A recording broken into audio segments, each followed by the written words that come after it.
Hello and welcome to Bring the Ring, a new way to handbell.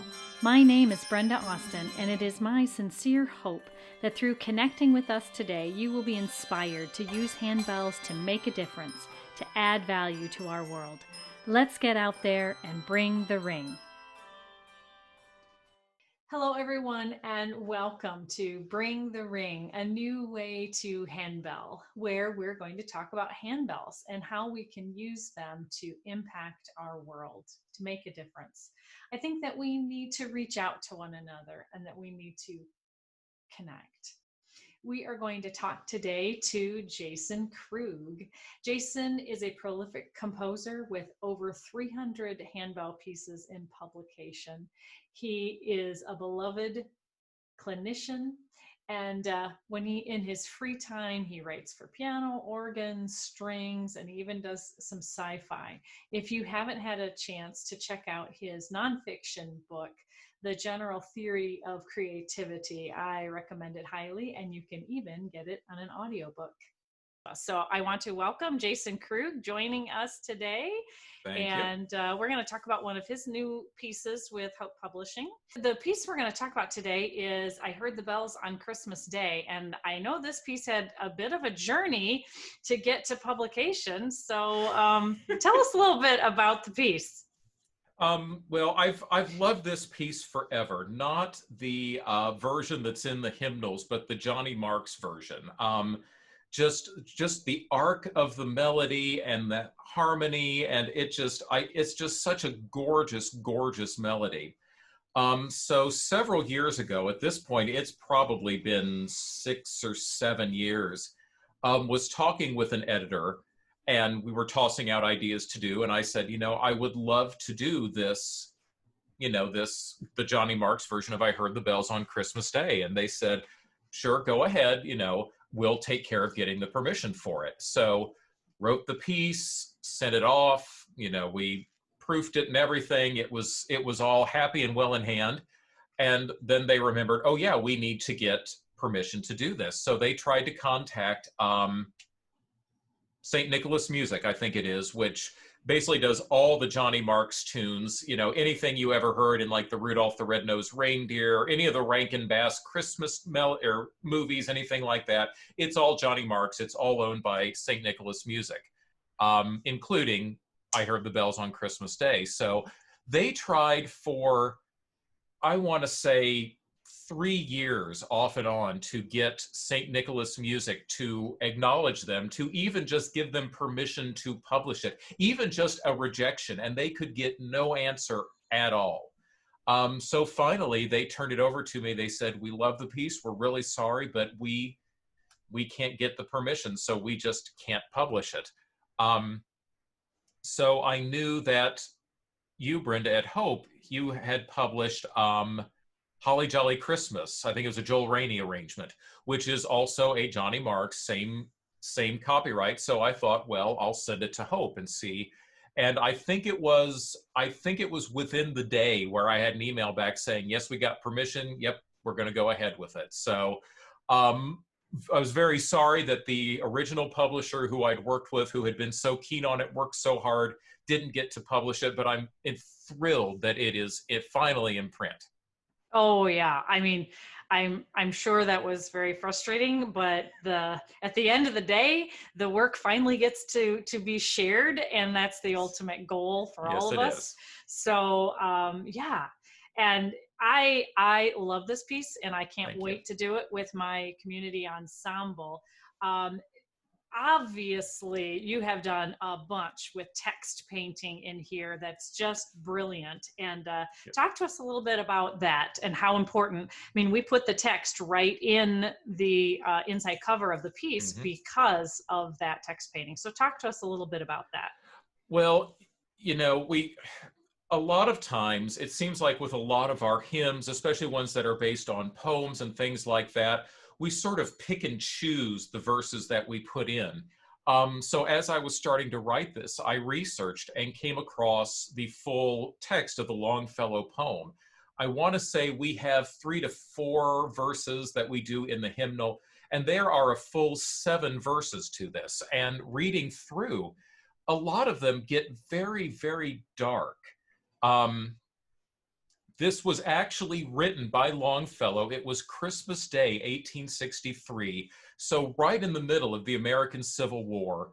I believe, I'd have to go back and check, but I believe he had a child or two, a son or two, that was actively fighting in the war at the time.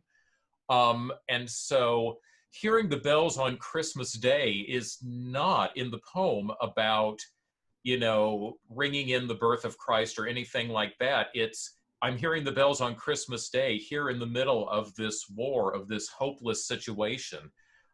So there is a verse, let's see, it was as if an earthquake rent the hearthstones of a continent. Very dark imagery. The cannon thundered in the south. This is very dark. This is very warlike imagery. Yet through all of it, hearing those bells on Christmas Day, offering hope for the day, for tomorrow, and for the future. So I tried my best to try to capture all of that within the piece. It starts off, with a very traditional, there's a nice little bell peal, the church bells ringing. There's some strains of, I think it's St. George's Windsor, or what, there's some change, something that bell towers play all the time, that I put in there. And then the melody comes in and it's fairly straightforward. And then the piece does sort of take a darker turn to do some text painting of those more sort of somber verses.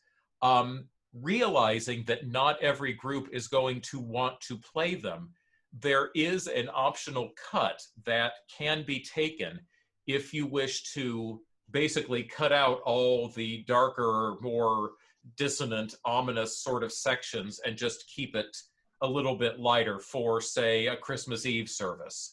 But just did my best to sort of give voice, because we don't have lyrics in the handbell world, so just to try to give voice to the text while also trying to stay true to the entirety of Longfellow's poem. Well, you will see the text painting in here as we go. Just absolutely brilliant. I would encourage you as directors, as you're working on this piece, to actually write the text in so that right what's happening. And we're going to listen to it, and Jason's going to lead us through a few of the particular musical elements that you might not pick up just with the first listen. So here we are.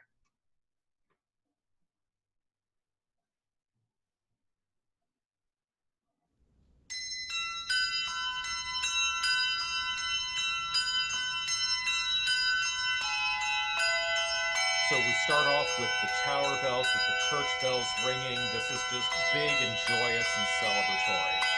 Beautiful.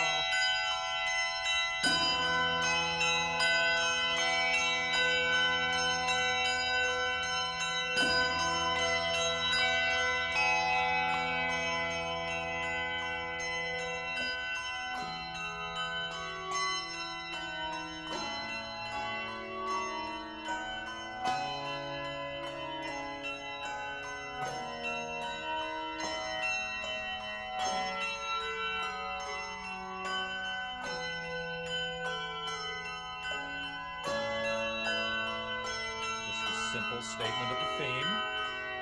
Yep.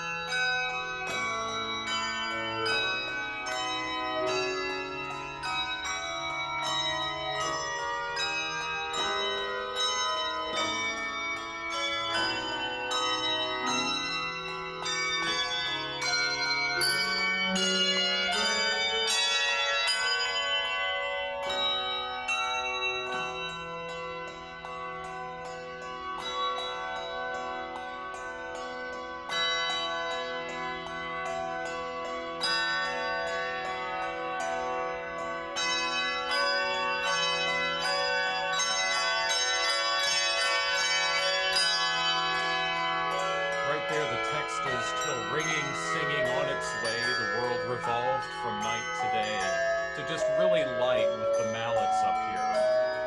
Yes, I kind of look at those like stars or something. Yeah. Malleted. The malleted. Okay.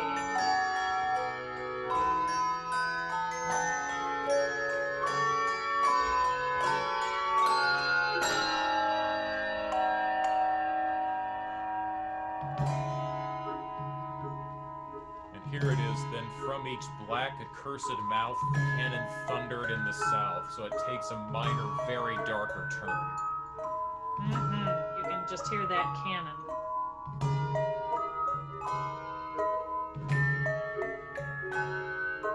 Really excellent use of techniques here.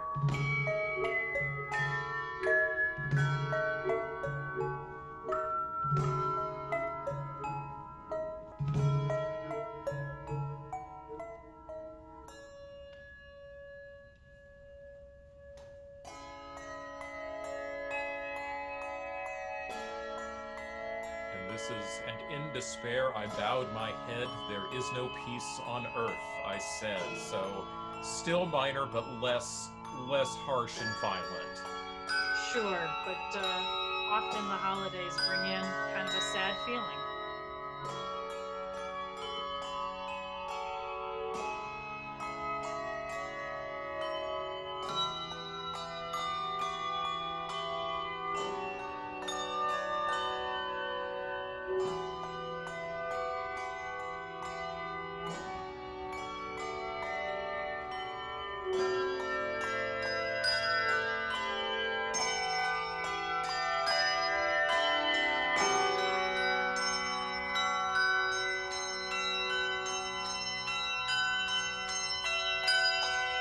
This is then peal the bells more loud and deep. God is not dead, nor doth he sleep.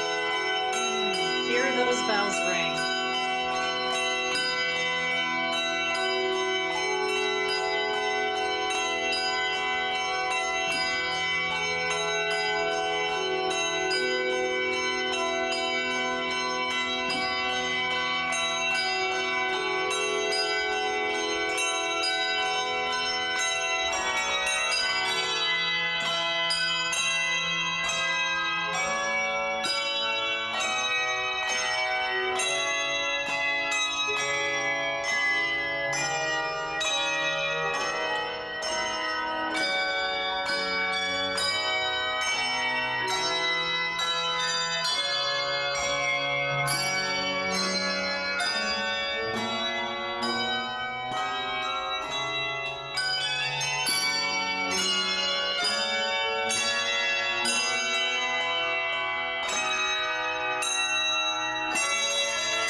Oh, really stunning work. Thank you. I'm sorry that it didn't work out for the first editor and the first publishing house, but man, am I glad to have this in the Hope Publishing catalog. I just really excellent use of techniques, of harmony, of the clock tower. I mean, I just really, really well done. Can't wait to use it.